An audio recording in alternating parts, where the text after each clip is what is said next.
खदेरन जाके पूछ तो लाइसेंस बाइक रहा लगे। लाइसेंस है आपके पास? गाड़ी खड़ा करी, दिखाई लाइसेंस, दिखाई लाइसेंस। सर बड़ा गरम पिया सर। सर सर बड़ी गरम पिया, थपड़ा मारा दिया। के हो? लाइसेंस नहीं के इनका पास? लाइसेंस नहीं खे? लाइसेंस दिखावा। कैसा लाइसेंस? ये गाड़ी से आयल बड़ू, लाइसेंस दिखावा। तुम जानते हो कि मैं कौन हूँ? तुम्हारी ये वर्दी उतरवा सकती हूँ मैं। अच्छा अब तो तोरा है कपड़ा के भी लाइसेंस दिखावे के पड़ी। कुछ ज्यादा नहीं हो रहा तुम्हारा?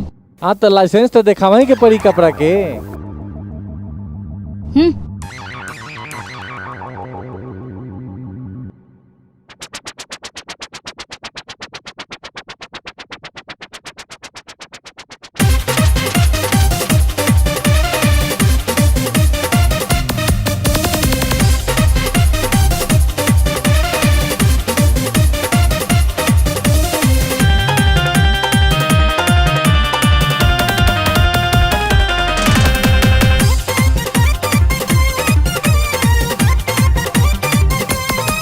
एक बीता पेलू नीचा, एक बीता पेलू ऊपर, आधा देह बाटे तोपल, आधा लौकता उघारे। एक बीता पेलू नीचा, एक बीता पेलू ऊपर, आधा देह बाटे तोपल, आधा लौकता उघारे। काहे कहेलू तू नॉनसेंस बतावा ना? हई कपड़ा पहिरल बारू, ओकर लाइसेंस देखावा ना। हई कपड़ा पहिरल बारू, ओकर लाइसेंस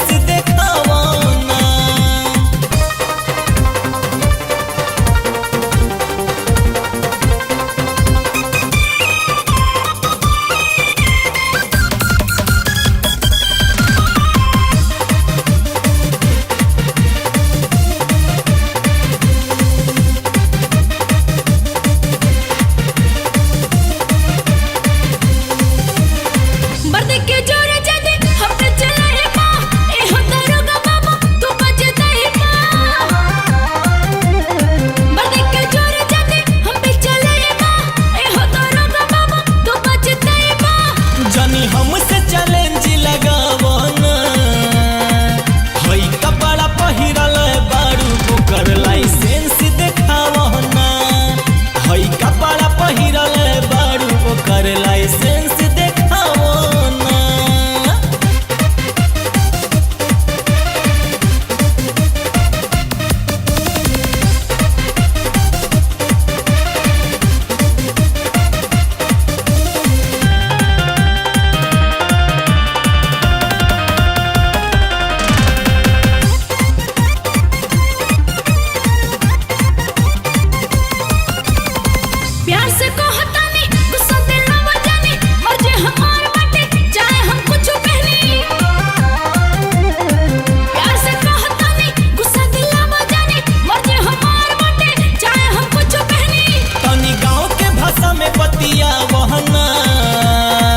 हई कपड़ा पहिरल बारू, ओकर लाइसेंस देखावा ना।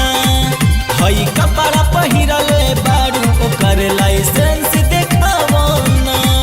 एक बीता पेलू नीचा, एक बीता पेलू ऊपर, आधा देह बाटे तोपल, आधा लौकता उघारे। एक बीता पेलू नीचा, एक बीता पेलू ऊपर, आधा देह बाटे तोपल, आधा लौकता उघारे। काहे कहेलू